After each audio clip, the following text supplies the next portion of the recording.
الحمد للہ والصلاة علی اہلہا اما بعد۔ عزیز دوستو، اللہ کے نبی صلی اللہ علیہ وسلم نے ایک حدیث میں ارشاد فرمایا۔ حضرت ابو ہریرہ فرماتے ہیں کہ نبی علیہ الصلاۃ والسلام نے ارشاد فرمایا، سمعت ابا ہریرہ رضی اللہ تعالی عنہ یقول قال رسول اللہ صلی اللہ علیہ وسلم فی آخر الزمان دجالون کذابون یاتونکم من الاحادیث بما لم تسمعوا انتم ولا آباؤکم فإیاکم وإیاہم لا یضلونکم ولا یفتنونکم۔ یہ روایت امام مسلم رحمۃ اللہ علیہ نے اپنی کتاب مسلم شریف کے اندر ذکر کی ہے، جس کا ترجمہ یہ ہے کہ نبی علیہ السلام نے فرمایا کہ آخری زمانے میں بڑے بڑے دجال اور کذاب قسم کے لوگ پیدا ہوں گے، جو تمہارے پاس ایسی ایسی حدیثیں لے کر آئیں گے جو نہ تم نے سنی نہ تمہارے باپ دادا نے سنی۔ فَإِيَّاكُمْ وَإِيَّاهُمْ، تمہارا طرز عمل وہاں یہ ہو کہ تم اپنے آپ کو ان سے دور رکھنا۔ لا یضلونکم ولا یفتنونکم، کہیں ایسا نہ ہو کہ وہ تمہیں گمراہی میں ڈال دیں یا تمہیں فتنے کے اندر ڈال دیں۔ دیکھیں، حضرت عبداللہ ابن مسعود رضی اللہ تعالی عنہ کی مسلم شریف ہی کے اندر ایک حدیث ہے کہ حضرت عبداللہ ابن مسعود نے فرمایا ان عبداللہ ابن مسعود رضی اللہ تعالی عنہ قال ما انت بمحدث قوما حدیثا لا تبلغه عقولهم الا كان لبعضهم فتنہ۔ حضرت عبداللہ ابن مسعود رضی اللہ تعالیٰ عنہ فرماتے ہیں کہ تم کبھی کبھی بعض لوگوں سے ایسی بات بیان کر دیتے ہو، ایسی حدیث جو ان کے لیے فتنہ ہوتی ہے، کیونکہ ان کی عقل، ان کی تمیز، ان میں اتنا شعور نہیں ہوتا کہ وہ اس بات کے مطلب کو صحیح طور پر سمجھ سکیں، اس لیے وہ فتنے میں مبتلا ہو جاتے ہیں۔ یعنی وہ باتیں لوگوں سے بیان کرنی چاہیے جو ان کی عقل کے اندر آ سکے، عقل میں سما سکیں، جو ان کی عقل سے اوپر کی ہوں، وہ ان کے لیے فتنہ بن سکتی ہیں۔ اللہ کے نبی علیہ الصلاۃ والسلام نے فرمایا، حضرت ابو ہریرہ رضی اللہ عنہ روایت کرتے ہیں، ستکون فتنۃ، بڑے فتنے ہوں گے، ستکون فتن، بہت سارے فتنے ہوں گے، القاعد فیہا خیر من القائم والقائم فیہا خیر من الماشی والماشی فیہا خیر من الساعی من تشرف لہا تستشرفہ ومن وجد منکم ملجأ او معاذا فلیعوذ بہ۔ متفق علیہ روایت ہے کہ اللہ کے نبی علیہ السلام نے فرمایا بڑے فتنے ہوں گے، جن فتنوں میں جو آدمی ان فتنوں سے جتنا زیادہ دور ہوگا اتنا زیادہ وہ امان میں ہوگا۔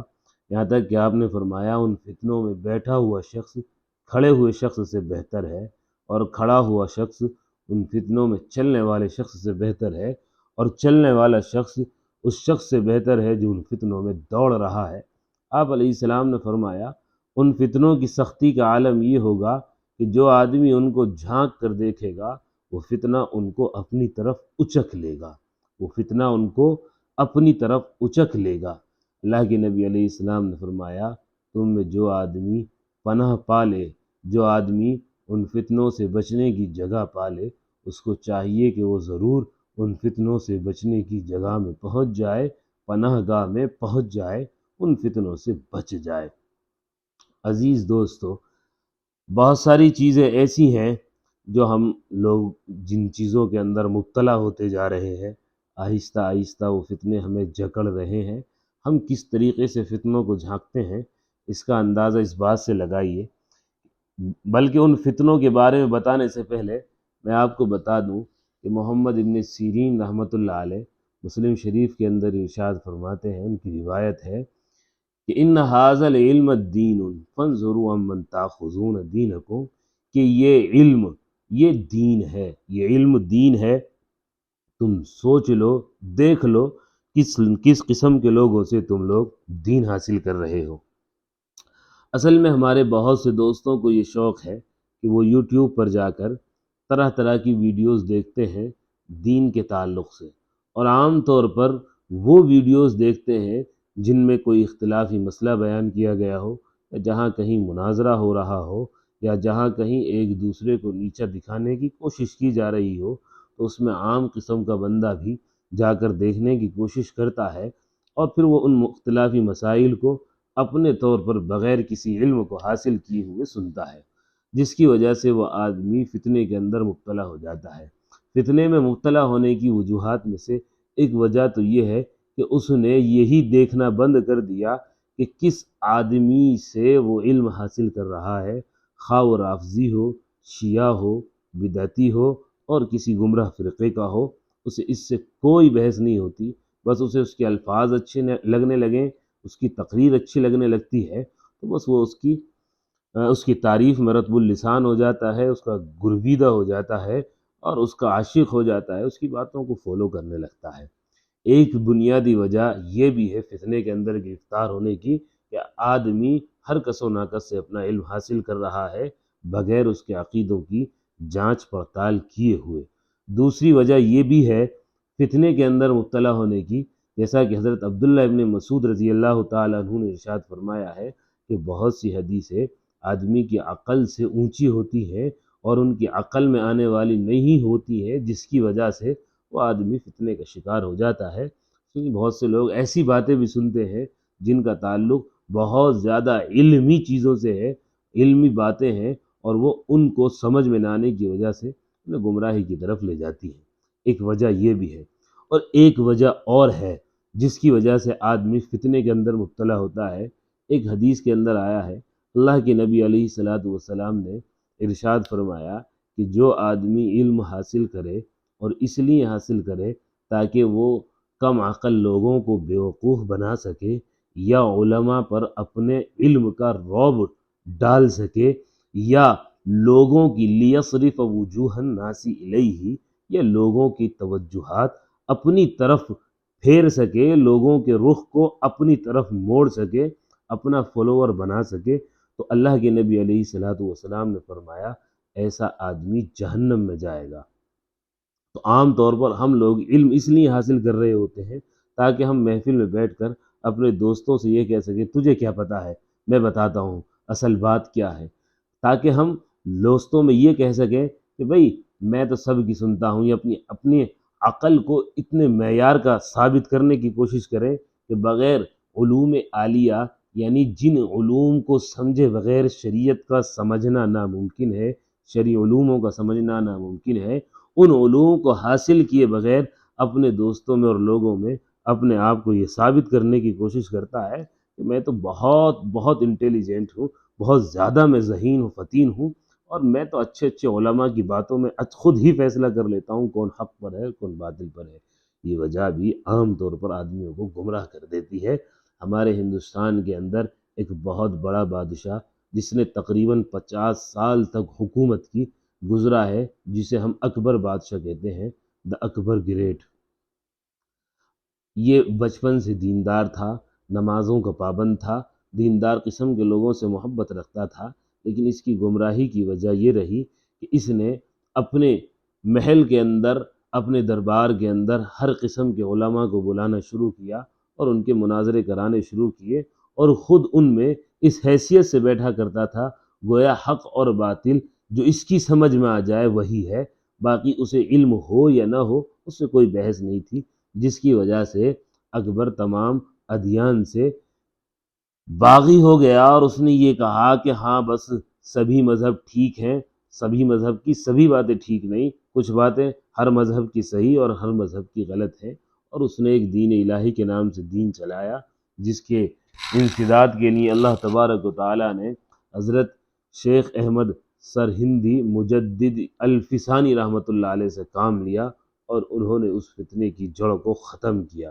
بہرحال بتانے کا مقصد یہ ہے کہ اللہ کے نبی علیہ الصلوۃ والسلام نے جو ہم لوگوں کو سمجھایا ہے، آپ علیہ الصلوۃ والسلام نے جو ہمیں فتنوں سے ڈرایا ہے، فتنوں سے ہمیں دور رہنا چاہیے، فتنوں کو ہمیں جھانکنا نہیں چاہیے، جن لوگوں کی ہم بات سن رہے ہیں ان کے دین کے بارے میں تحقیق کر لینی چاہیے کہ یہ آدمی بدعتی تو نہیں ہے، یہ آدمی گمراہ تو نہیں ہے، یہ وہ تو آدمی نہیں ہے جو سلف صالحین کو، صحابہ کو گالی دینے والا ہو، صحابہ کو برا بھلا کہنے والا ہو، صحابہ پر الزام لگانے والا ہو، یا ائمہ کرام پر طعن و تشنیع کرنے والا ہو۔ اگر اس قسم کے لوگوں کی آپ تقریریں سنیں گے، ان کے بیانات سنیں گے، تو یقیناً یہ سب چیزیں گمراہ کر دینے والی ہیں۔ مثال کے طور پر میرے پاس میرے ایک عزیز نے تقریر بھیجی، ایک شیعہ عالم کی تھی، اور اس نے حضرت ابو طالب کے ایمان پر گفتگو کی تھی کہ ابو طالب کا خاتمہ ایمان پر ہوا ہے، کفر پر نہیں ہوا، جبکہ آپ اور ہم سبھی جانتے ہیں کہ ابو طالب کا ایمان پر خاتمہ نہیں ہوا بلکہ کفر پر خاتمہ ہوا ہے، جس کے لیے مسلم اور بخاری دونوں کے اندر حدیثیں موجود ہیں، جس میں ایک نہیں کئی صحابہ سے یہ حدیثیں موجود ہیں کہ اللہ کے نبی علیہ الصلاۃ والسلام نے ان پر ایمان پیش کیا تھا اور انہوں نے انکار کر دیا تھا، اور یہ کہا تھا کہ میں یہ نہیں چاہتا کہ میرے بعد لوگ یہ کہیں کہ باپ دادا کا دین چھوڑ دیا۔ عار محسوس کرتے تھے اور انہوں نے وہ دین قبول نہیں کیا۔ اچھا، اس سلسلے میں ان شیعہ عالم نے یہ کہا، اب شیعہ عالم تھے، یہ صرف ذاکر تھے، سمجھ میں نہیں آیا، کیونکہ اگر عالم ہوتے تو شاید ان کے چہرے پر کوئی داڑھی وغیرہ بھی ہوتی، داڑھی بھی نہیں تھی۔ داڑھی منڈے ہوئے شخص کی انہوں نے مجھے تقریر بھیجی، تو جس میں وہ شخص یہ کہتا ہے کہ ان ساری روایتوں کا مدار عبداللہ ابن عباس پر ہے، اور عبداللہ ابن عباس ابو طالب کی وفات کے وقت 2 سال کے تھے، 2 سال کے بچے کی روایت کا کوئی اعتبار نہیں ہوتا۔ میں نے خود پھر وہ روایت حضرت عبداللہ ابن عباس اور دیگر صحابہ کی مسلم شریف کے اندر دیکھی اور پھر بخاری شریف کے اندر دیکھی، تو مجھے حیرت ہوئی کہ اس شخص نے، جس کے لاکھوں کروڑوں کی تعداد میں فالوورز ہیں، وہ اتنا صاف جھوٹ بول رہا ہے اور کوئی اس کی تردید کرنے کے لیے اس کی جماعت میں موجود نہیں ہے کہ جناب آپ کی یہ بات غلط ہے اور آپ نے یہ جھوٹ بولا ہے، بلکہ اس کے جھوٹ کو پھیلایا جا رہا ہے، باقاعدہ اس کے جھوٹ کو اپنے واٹس ایپ کا اسٹیٹس بنایا جاتا ہے، اپنی طرف سے لوگوں کو گویا پیغام دیا جاتا ہے کہ صحیح بات یہ ہے جو یہ صاحب فرما رہے ہیں۔ حالانکہ ان کی بات کے غلط ہونے کے لیے یہی بات کافی تھی اہل سنت والجماعت کے لیے کہ وہ رافضی تھے، شیعہ تھے، اس لیے ان کی بات کا دین میں کوئی اعتبار نہیں۔ اور دوسری بات، پھر جب ہم نے ان کے دیے ہوئے حوالے خود چیک کیے تو اس میں معلوم ہوا کہ صرف اور صرف عبداللہ ابن عباس کی بات نہیں ہے، اور صرف یہی بات نہیں ہے کہ مرتے وقت حضرت ابو طالب کے کون کون وہاں موجود تھا، بلکہ اللہ کے نبی علیہ الصلاۃ والسلام سے خود حضرت عباس رضی اللہ تعالیٰ عنہ نے آپ کی وفات کے بعد خود یہ پوچھا کہ اے نبی علیہ الصلاۃ والسلام، آپ ہمیں فرمائیے، بتائیے کہ کیا ابو طالب کو آپ سے کوئی فائدہ پہنچے گا؟ تو نبی علیہ السلام نے فرمایا کہ ہاں، میری شفاعت سے ان کو اتنا فائدہ ہوگا کہ وہ سب سے نیچے طبقے، سب سے سخت عذاب سے نکال کر ان کو جہنم کے سب سے ہلکے عذاب میں مبتلا رکھا جائے گا، صرف ان کو اتنا فائدہ ہوگا۔ یہ حدیثیں بتاتی ہیں کہ اللہ کے نبی علیہ الصلاۃ والسلام سے صحابہ کرام بعد میں بھی تذکرہ کیا کرتے تھے اور پوچھا کرتے تھے کہ ابو طالب کا کیا رہے گا مسئلہ۔ ابو طالب کے بارے میں صحابہ کرام کو معلوم تھا کہ ان کا خاتمہ ایمان پر نہیں کفر پر ہوا، اس لیے ان کے عذاب کے بارے میں پوچھا، تو ان کے عذاب کے بارے میں اللہ کے نبی علیہ الصلاۃ والسلام نے فرمایا کہ سب سے ہلکا عذاب ان کو میری سفارش کی وجہ سے دیا جائے گا۔ بہرحال بتانے کا مقصد یہ ہے کہ فتنوں کا یہ دور ہے، آپ اگر کسی مضبوط عالم سے جڑ جائیں، اپنے یہاں کے کسی عالم سے اپنے دین کو سیکھیں تو وہ زیادہ بہتر ہے، جس کے دین سے آپ راضی ہوں، جس کے علم سے آپ راضی ہوں، اس سے آپ اپنا دین حاصل کریں۔ آپ ایسا نہ کریں کہ آپ یوٹیوب کھولیں اور ہر فرقے کے، ہر قسم کے لوگوں کے بیانات سننے لگیں، تو آپ یقیناً گمراہ ہو جائیں گے، فتنے کے اندر مبتلا ہو جائیں گے، کیونکہ اللہ کے نبی علیہ الصلاۃ والسلام کا جو یہ ارشاد ہے نا کہ آخری زمانے میں بڑے بڑے دجال ہوں گے، تو دجال اس کو نہیں کہتے کہ جو صرف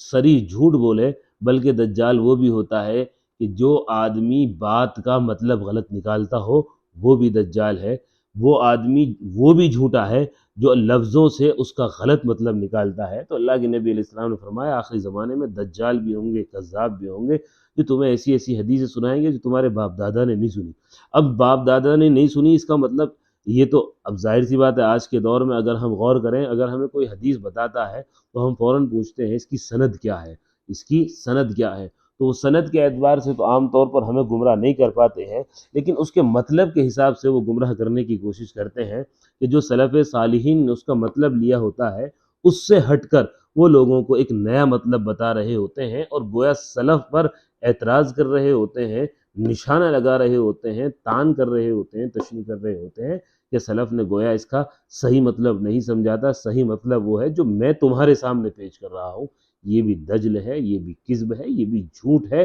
یہ بھی اسی بات کے اندر داخل ہے کہ ہمارے باپ دادا نے ان باتوں کا جو مطلب کبھی نہیں سنا وہ مطلب یہ لوگ ہمیں بتا رہے ہیں۔ اللہ کے نبی علیہ السلام نے یوں نہیں کہا کہ آپ ان کی باتوں کو سنتے رہنا، بلکہ اللہ کے نبی علیہ السلام نے یوں کہا ان سے دور بھاگ جانا، ان سے دور رہنا، ان کے قریب بھی مت آنا، ورنہ قریب آنے پر، ان کو سننے پر کیا ہوگا؟ لا یضلونکم ولا یفتنونکم، کہیں ایسا نہ ہو کہ تمہیں گمراہ کر دیں یا تمہیں فتنے کے اندر مبتلا کر دیں۔ ہمارے لیے ہندوستان کا بادشاہ اکبر اس بات کے لیے نشان عبرت ہے کہ اس نے اس قسم کی باتیں لوگوں کی سننی شروع کی، اور بغیر اس کے کہ وہ کسی عالم کا معتقد تھا، کسی ایک کے علم پر اس کو بھروسہ تھا، بلکہ اس نے اپنی جہالت پر بھروسہ کرتے ہوئے لوگوں کی باتیں سننا شروع کی، اور پھر اس کو جو اچھا لگا اس نے اس کو قبول کر لیا اور باقی چیزوں کو وہ رد کرتا چلا گیا، جس کی وجہ سے وہ گمراہ ہو گیا۔ دین الہی کے نام سے اس نے ایک دین گھڑ لیا۔